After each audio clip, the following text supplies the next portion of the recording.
Hello, everyone. Welcome to another episode of Sales versus Marketing. I'm here with Zen. Hello. How's it going? So sales and marketing, they are the two most important functions for driving business growth. In this live series, we'll look at the relationship between the two and how they do and do not work together. And we'll also be, looking at, in everyone's interest to get them working more effectively. So today, you see her here. I'm delighted to say I have a very special guest, Zen Lennon, all the way over the pond on the west coast of the US. Zen, first of all, thank you for agreeing to come on the Sales versus Marketing show. Thank you for having me. I'm so excited. Let's do this. Great to have you. I'd also like to thank everyone who's joining live, not just on my LinkedIn Live, but also on Zen's, because we're doing a little bit of an experiment with trying to get as many platforms hooked up. But also, to those who are watching the replay, thanks for coming along as well and watching the replay. So whether you're live or on the replay, if you can basically ask us some questions, and we'll, do our best to get to all your questions. So Zen, if you could just basically introduce yourself. I know that you've been involved in sales, business growth for nearly 15 years. So if you can tell the listeners, a little bit about your background. Yes, thank you for having me again. I'm really excited. My name is Zen. I'm the founder of Close One. I also work full-time at localize.com as an enterprise account executive. I've been in sales since 2007, 2008. My first job in sales is yelp.com when it was a small startup. Been there since 2012. We went IPO, so I was very lucky to experience that very early on. And then moved into a first sales hire with tintup.com, and a lot of experience there as well because they embraced the concept of marketing. They got recently acquired in 2018 for 30 mil. And then PandaDoc. So I'm representing PandaDoc right now. I was also an enterprise AE there, and I'm happy to share some perspectives today from the sales point of view. Great to have you again. Just for people, IPO is initial public offering, just for, to try and de-jargonize some stuff, because not everyone watching might know that. Zen, in your experience, have you been in situations where you found that marketing were not giving the support that you, as in a salesperson, needed? So, from my experience, I can share like 3 or 4 different company experiences, and don't mention names. Yeah, I won't mention names, sure. So like sales, if you really think about it, sales tend to be more people oriented. They have to sell themselves first, whereas marketing, they're thinking mostly about the product itself. Sales is more ROI oriented, and then if you think about the marketing perspective, they have to work long term, build links, SEO, content building, on and on and on, ranking. So companies that I worked at, marketing always gave me support, always. And if you think about alignment, no, really, from like a leadership's perspective, this is the truth. It's okay. They're not all working. No, I think it's because I'm so outspoken. Right. I'm very vocal. They had to listen to you. Well, it's not that. I like to work outside of scope because I get bored easily. And so I'm the type to, like, if I do sales, let's say at Yelp, 200 calls per day, right? I did that for 4 years. I got pretty bored. And then Tintup, it was a very different experience because they combined marketing with sales, where the salespeople was able to blog and create campaigns, and we had more autonomy. And so this is where I learned how to build my personal brand. Actually, it was the first time I've ever blogged because there was only 4 of us, the founders and myself. And so my paradigm completely changed, and I was constantly busy. I kept myself busy. And that was back in 2013, 13, 14, right? Before the whole social selling thing started to come into play. But what I do think is that leadership from that perspective, what they should really think of in order to align sales and marketing. What if marketing got comped for closed deals? Because if you think about sales, right, like they're all about ROI, like right now, and some salespeople they only get paid all commission. So at Yelp, I only Yeah. got paid all commission, 100% commission. Whereas the marketing team, they probably got a nice salary, and they're just they didn't have to worry No as much. incentivization. No So incentivization. to exactly, and so to align that, what if marketing got comped? Let's say, for instance, 6 months bonus on closed deals, that leads that were generated from the landing pages that they created, the SEO rank words that they worked hard for. Then slowly but surely, that the paradigms are, everyone is seeing the same vision. What is the vision? Oh, the vision is to grow 10% month over month, 20% month over month, and then break that down into the top funnel versus the bottom funnel. So that's my perspective on support. But I've always gotten support, and the only reason for that is because I'm very vocal about participating. I love to collaborate. So Yeah. I think having it is interesting that only one aspect of marketing and sales, you know, get measured, based on how much they're earning, because salary wise, as you say, marketing get paid no matter really what they're doing. The worst case scenario for them is they lose their job, which obviously is not great. I've had a lot of different experiences, working with between sales and marketing, because I actually, when I'm sort of looking to generate business, I can actually get introduced via marketing or sales. They could be the main point of contact for me. One incident that comes to my mind, um, you may have had a sort of perfect experience in inverted commas, but I don't think that's the case for everyone. I remember working with a couple in a sales team, which is I normally work with salespeople, and when I asked whether marketing have got resources we could use for a particular campaign we were working on, the response was so telling: nothing. He then went on to rip into marketing about the leads that had been told to follow up with and how poor they were, and a total waste of his time and his team's time. His colleague, who was working directly below him, said there was no demonstration at all that the leads had any interest in the product, so no qualification at all.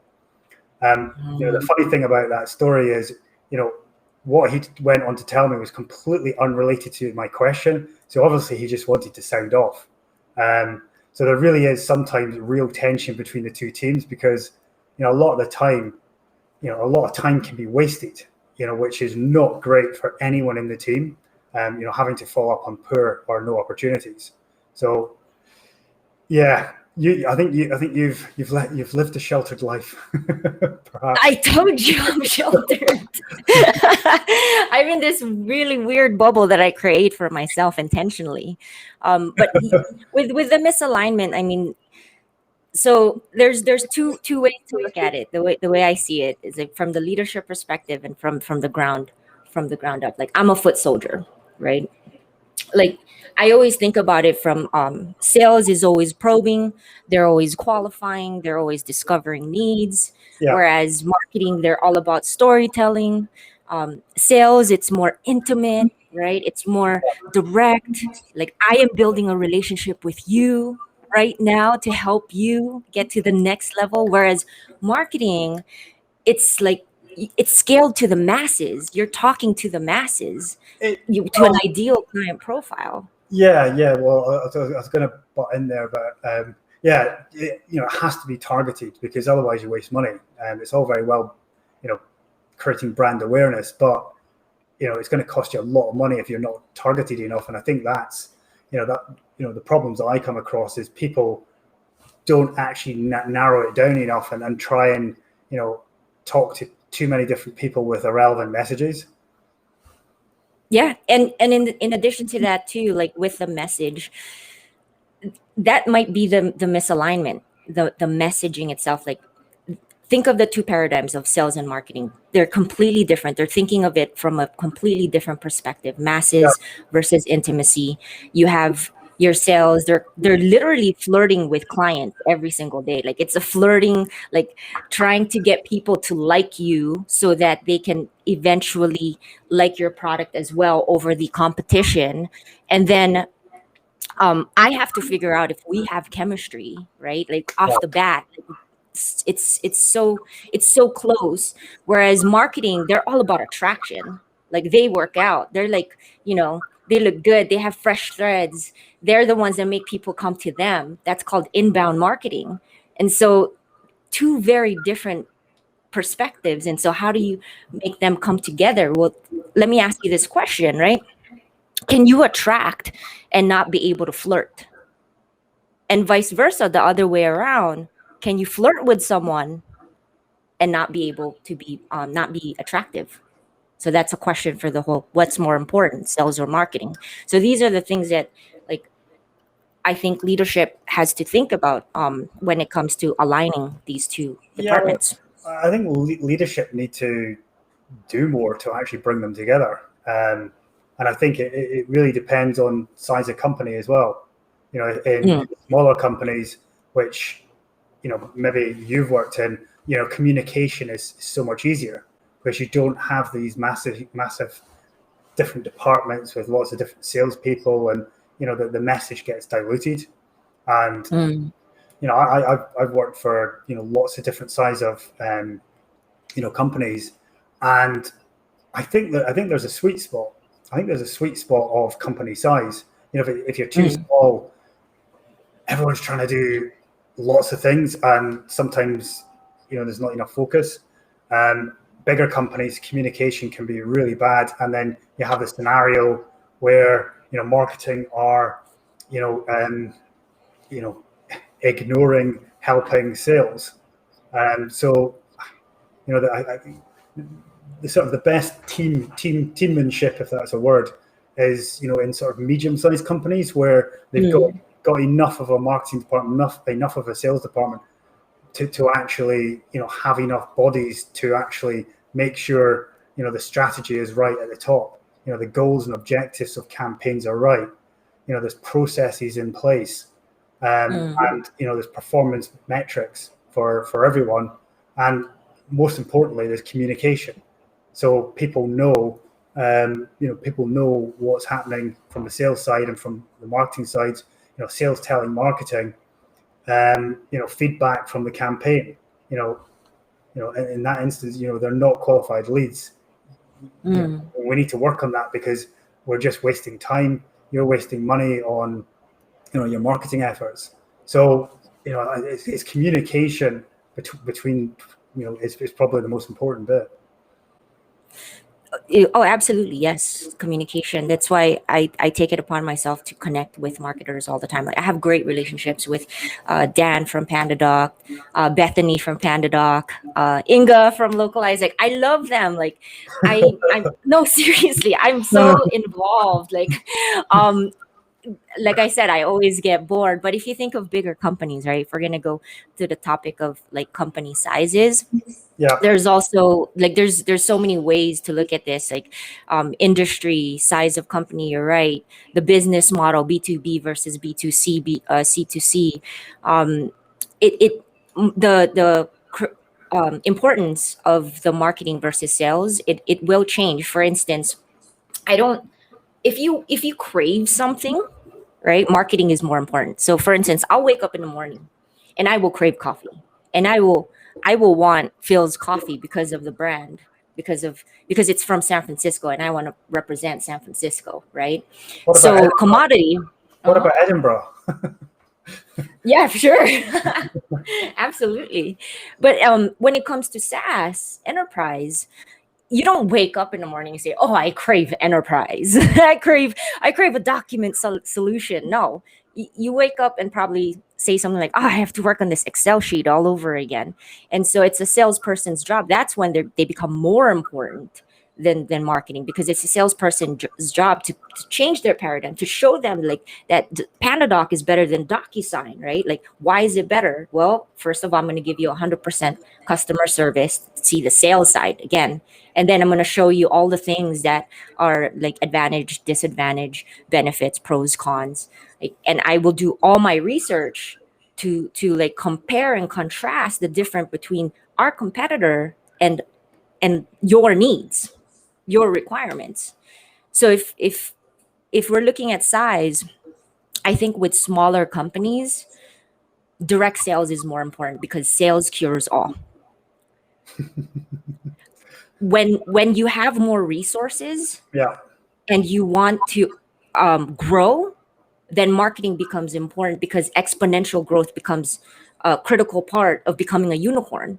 So those companies that I've worked for, Yelp, PandaDoc, Localize, these guys are going to be unicorns. Like Yelp is definitely unicorn, PandaDoc unicorn, Localize gonna be a unicorn for sure, 100%. But what I mean by that is the sales and marketing, they figured it out. They figured out that sales is critical because I want that linear growth month over month, but then I also want that exponential growth. So I'm going to make sure that my salespeople, they do marketing, and my marketing people understand my salespeople, and they know that, and that's why they have this very collaborative flow.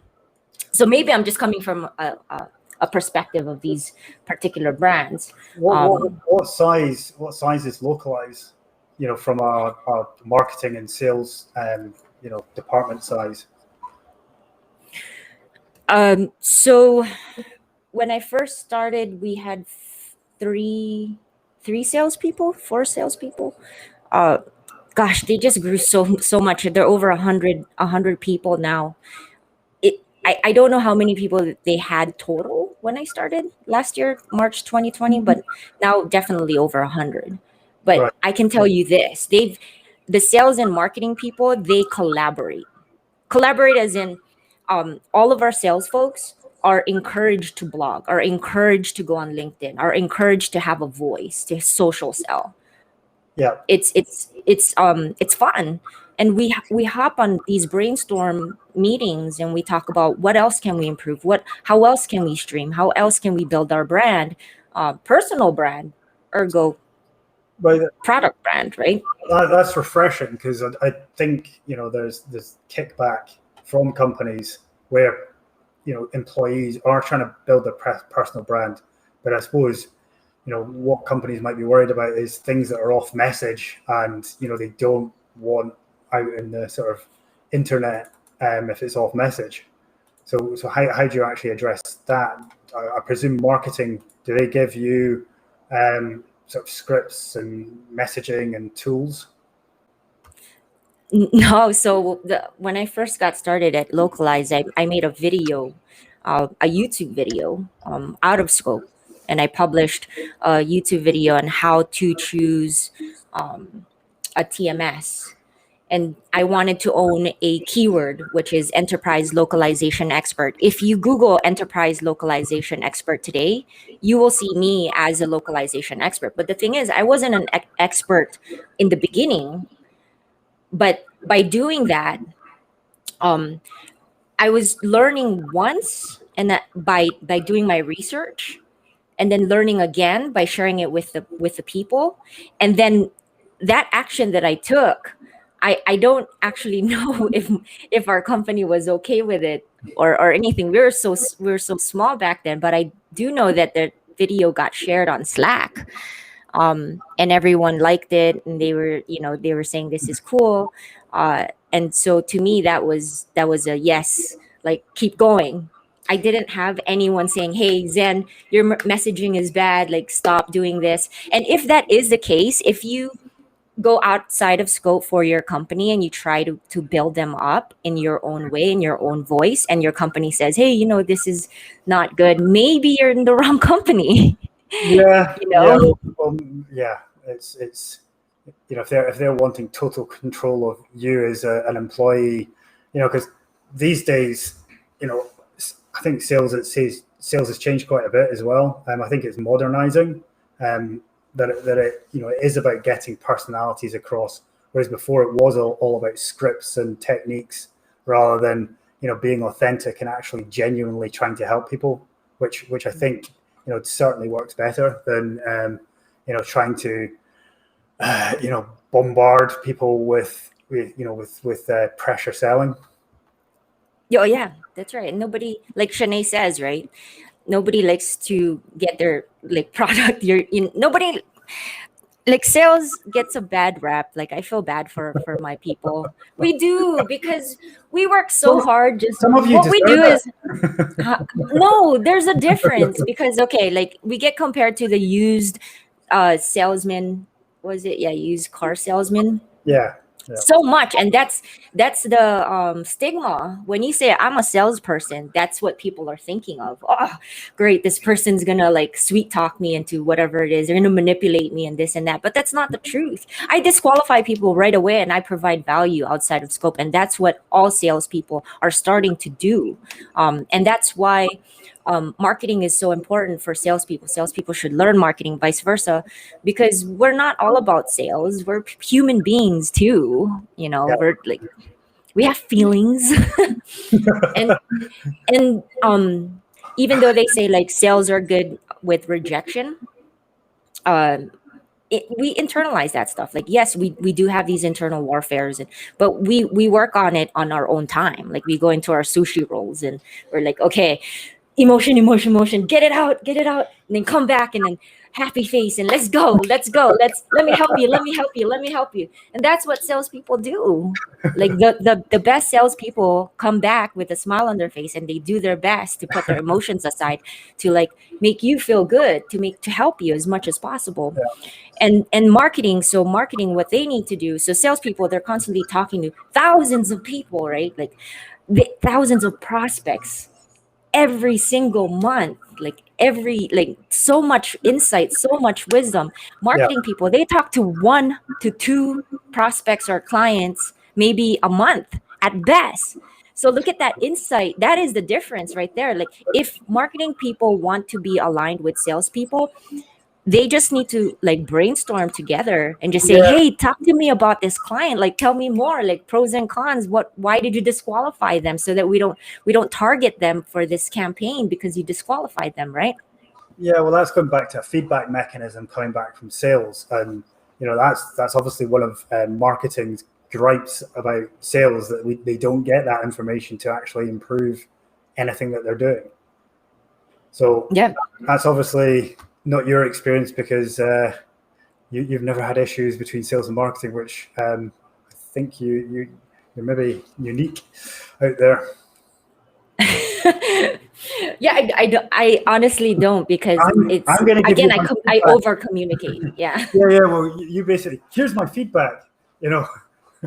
Which is Oh great, yes. which is great, because that's what marketing do need. They do need the feedback, and vice versa. Going back to the communications, and helping to have the best campaign possible.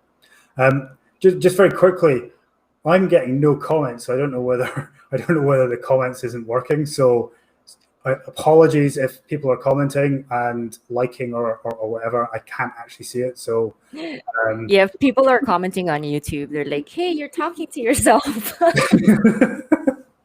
again. This is an experiment, yo. Yeah. Well, the thing is, maybe you're talking to yourself when you're talking to marketing with your feedback. Hopefully not. Mhm. Hopefully not.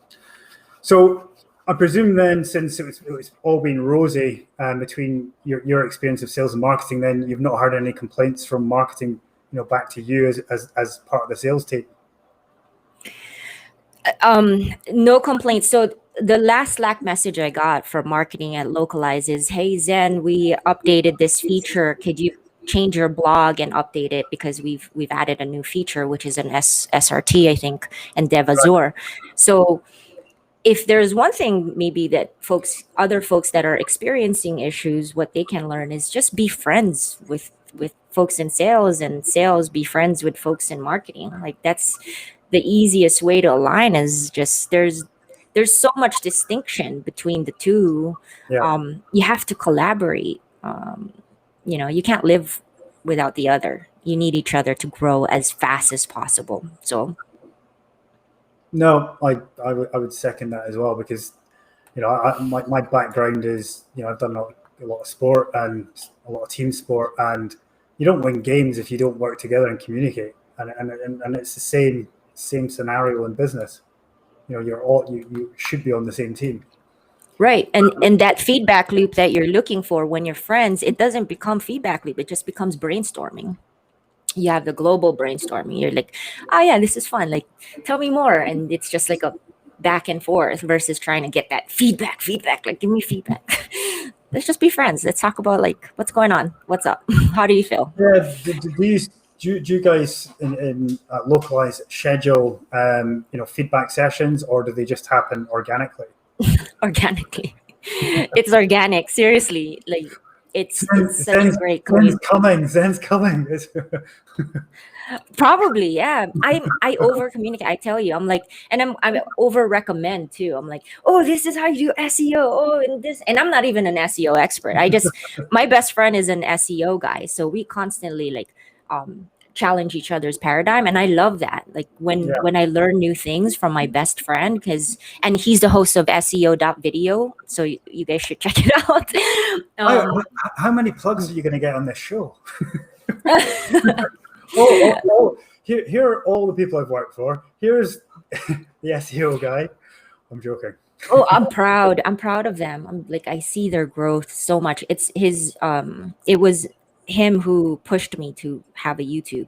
Actually didn't even think I could do it, but now I have a YouTube every day. And well, you're willing to learn, which is half the battle, I think. Half the battle.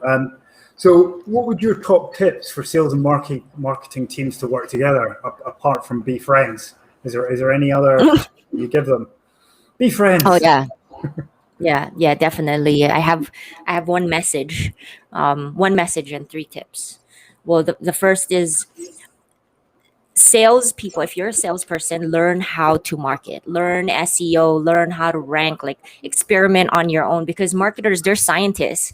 You think that they're creative and they're I think they got compared, like marketing is like art. I don't think so. Marketing is like science. There's a lot of things happening behind closed doors with metadatas and schemas and all of these cool things that my friend teaches me. And I think that marketers, you should learn how to sell. You should learn how to sell. Connect with your sales folks and just try to understand their process, because salespeople, they're kind of like, they're not scientists, they're like teachers. They teach. That's what they do. They're teaching the product. They're trying to constantly change prospects' paradigm to like learn this product, like that your product is the best.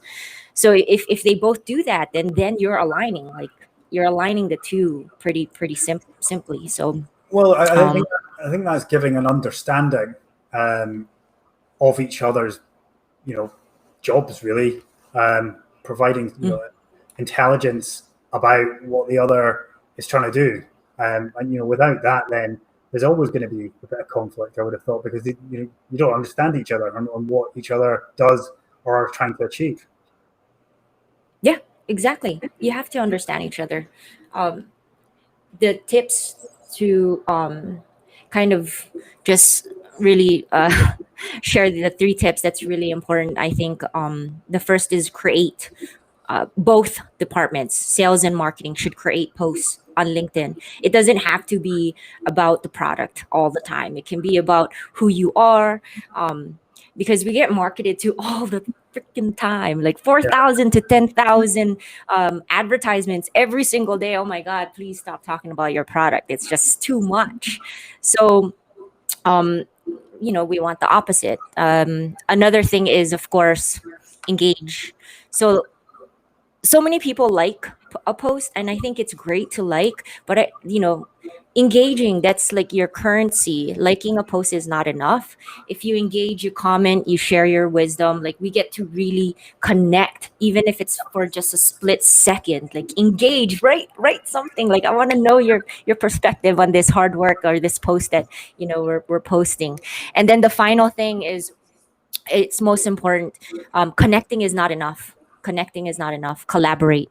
Everyone connects on LinkedIn, and I kid you not, I'm like, why are you connecting with me? So many people are connecting. It means nothing now. It's like this vanity metric. So collaborate. Let's work together. Well, connections. I think quite a lot of people think these days if people are going to connect, they're going to get sold at straight away, which unfortunately is what a lot of people do. But connections build an audience. So there is value, because obviously commenting on people's posts, etc. You're not guaranteed that someone's going to actually see that content in the future. Although the algorithm, if you basically engage with someone's content, as you know, it's more likely to appear in your feed. But there is value, a lot of value in building an audience, because there's so much more you can do with that. But that's a completely different topic for another day, I think. That's such a good point, though. I mean, it's such a good point. People need to understand, like, that algorithm. That's really what it's all about, right? Like, if you're just liking and you're posting as well, you're not going to be seen. You're trying to be seen. So how do you get seen? The more activities you provide, then the more you will get seen. So come. Well, the thing is, if you provide something valuable, then more people like, share, comment on it in a space of time, and then it gets released to further afield of your first connections, and then if they like, share, and comment, it then goes out to people that are beyond your network. So it's the value of content is important, and the speed at which people actually engage with what you're doing. So going back to, if you're providing your audience with valuable content that they actually, as you say, do more than like it, comment on it, then that helps, get more exposure for that bit of content. But as I say, that's another topic for another day. But we're after past, and I know you've got about half an hour. So Zen, thank you so much for joining me today. I'm going to apologize to the viewers that are on the live, because I don't know why, but I can't see any of your comments. So, I'll after the live, I'll respond to them. And, for those watching the replay, you can ignore that bit, because I'll respond to your comments anyway. So many thanks for your support, for coming along. What's that, sorry? Oh, thank you for having me. No, well, thank you for coming. Very, very interesting. I hope, everyone's picked up some useful insights, which including both myself and Zen as well. So next week, we'll be diving into the other side of the story, when my guest will be a marketeer. So we'll get the other side. Maybe they might have some juicy stuff about how sales are terrible. Who knows, Zen? Can't wait. Okay. So thank you for joining us, and I'll see you next time.